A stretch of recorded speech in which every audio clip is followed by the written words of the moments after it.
El senador Chuck Schumer de Nueva York, líder de la mayoría en el Senado, quien celebraba este domingo que va a seguir al frente de ese cargo, se anticipa, luego de que los demócratas de manera sorpresiva retuvieran el control del Senado. La Cámara todavía está en disputa, pero la pregunta mayor es ¿qué deja esta elección intermedia?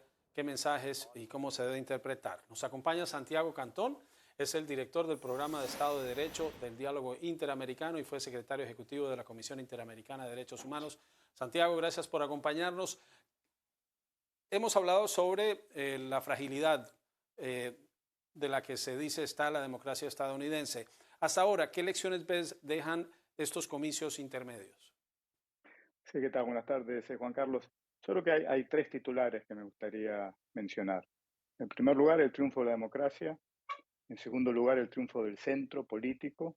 Y en tercer lugar, la derrota de Trump. Yo creo que son los tres titulares principales que dejan estas elecciones. ¿Por qué? El triunfo de la democracia.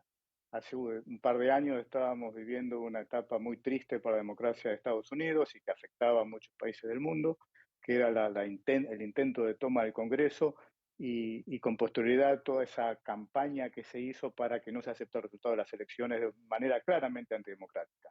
Eso perdió en estas elecciones, claramente. Luego el voto del centro, el voto moderado, fue claramente el que ganó. El pueblo americano, de alguna manera, reivindicó la política de Biden moderada, ni siquiera al extremo izquierdo, de la izquierda democrática o de la más conservadora. Y por último, la derrota de Trump. Trump perdió las elecciones del 2016, perdió en el voto popular, perdió las elecciones del 2018, perdió las elecciones del 2020 y perdió las elecciones del 2022. Yo creo que con esta última elección del 2022 claramente se le va a hacer muy difícil a Trump, particularmente teniendo en cuenta el voto de DeSantis en la Florida, de intentar continuar con su disparate de carrera política que afectó no solamente gravemente a Estados Unidos, sino al mundo entero. Y hay unos resultados importantes. Por ejemplo, sorprende cuando uno mira el total de votos para la Cámara de Representantes en Estados Unidos. Votaron más republicanos que por demócratas, pero todavía no está claro si los republicanos, como se anticipa, van a poder controlar o no la Cámara. Se supone que sí, la lógica dice que sí, pero a pesar de tener casi 5 millones de votos más, están en calzas prietas. Ahora, perdieron candidatos extremos que simpatizaban con Trump a secretario de Estado en Arizona, en Nevada, perdió el candidato a gobernador en Pensilvania. En total, 6 candidatos negacionistas perdieron. Esto quiere decir que los medios no estamos leyendo bien lo que dice el público, no estamos leyendo bien las encuestas y que el poder de Trump, aunque es palpable, no es tan absoluto como parecería.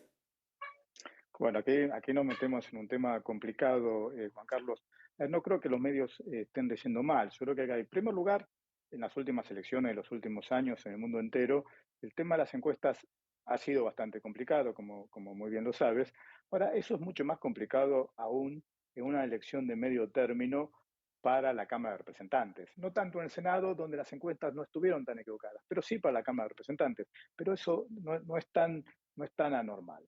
Ahora, también tengamos en cuenta que un candidato, o no un candidato, pero que el personaje de Trump ha tenido un altoparlante en algunos medios de comunicación de Estados Unidos muy fuerte durante años. Tal vez tengamos que pensar si el ruido que se hacía no era mucho más de lo que realmente estaba pasando. Insisto, perdió las últimas 4 elecciones en las que de alguna manera se presentó y fue el único presidente de las últimas décadas que nunca superó el 50% de los votos, ¿no? Ese análisis hay que tenerlo presente cuando pensamos en Trump.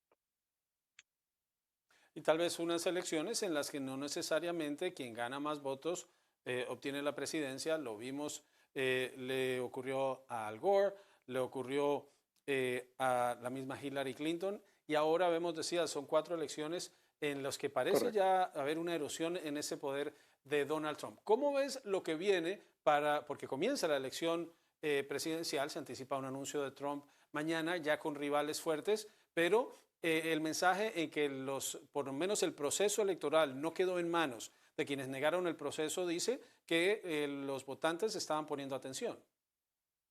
A ver, inmediatamente se viene el debate interno dentro del Partido Republicano. y esto ya está pasando, porque tiene que ser muy rápido, porque ya empezó la campaña para las elecciones presidenciales. Y los republicanos tienen que rápidamente definir, no van a poder perder tiempo, de quién va a ser el líder. Todo indica que va a ser DeSantis, con un resultado realmente extraordinario en el estado de Florida, pero Trump va a anunciar en estos días que él quiere ser candidato. Entonces, eso va a definir claramente los próximos meses en relación con el Partido Republicano. El Partido Demócrata, de alguna manera, la va a tener más sencilla, tuvo una elección mucho mejor que la esperada, van a seguir controlando el Senado, por lo tanto, de eso se aseguran de alguna manera que el retroceso que los republicanos estaban buscando de las políticas de Biden no van a ocurrir, lo que da mucha mayor tranquilidad, pero sí también tienen la dificultad de decidir quién va a ser el próximo candidato. Biden ha expresado su intención de ser el próximo candidato, pero en unos meses, creo, cumple 80 años y posiblemente haya algunos sectores del Partido Demócrata que no está tan seguro que sea la mejor opción. Pero eso va a pasar, insisto, está pasando ya y los próximos 3, 4 meses vamos a ver mucho desarrollo sobre eso. Tendremos que hacer. Muchas gracias, Santiago. Santiago Cantón es el director del programa de Estado de Derecho del Diálogo Interamericano. Gracias por estar en esta emisión de Directo USA.